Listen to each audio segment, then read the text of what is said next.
two words that come to mind, right, that I kind of marry together are discomfort and courage, right? And how do you take the courage to go through that uncomfortable situation, that discomfort, to bring people to that place where they are a part of us? Now, I think it would take courage on both sides, and I think there would be discomfort on both sides.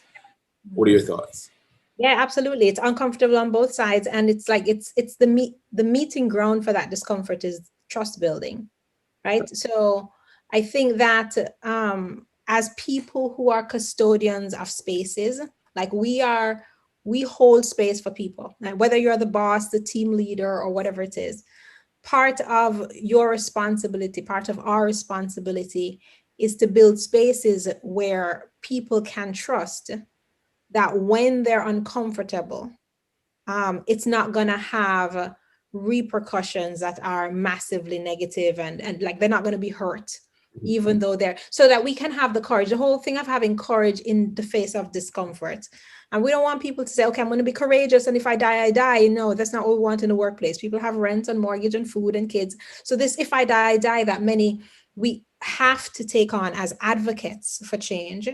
That's amazing. But in the normal day-to-day workspace, we have to be willing to explicitly say, it's okay. I don't know. If I'm the leader and I have a space that I'm trying to make more integrated and more inclusive and more diverse, I have to own my discomfort and say, hey, I have no idea. I don't know what I'm doing. I probably am complicit in all of this and so on.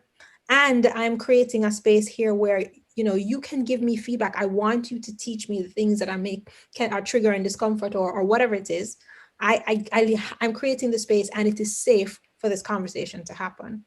And of course, we aren't going to trust off the top. So that trust is going to have to be built and proven over and over again. And over time, both sides will become more vulnerable and more willing to kind of sit in the discomfort without massively protecting ourselves. Because I think it's as we move through that discomfort to the creation of solution, there is a co-creation of solution, but it's through the discomfort, right? And we have to be willing, it has to feel safe to stay there enough to say, okay, so what's really happening here?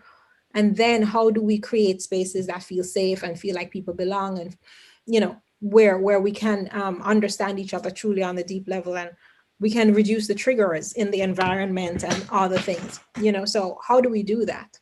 Okay, all right. I do feel that, but we have to, discomfort is a part of life. So the issue isn't the discomfort. It's about being willing to stay in the discomfort and not feel like I'm going to be hurt because of it.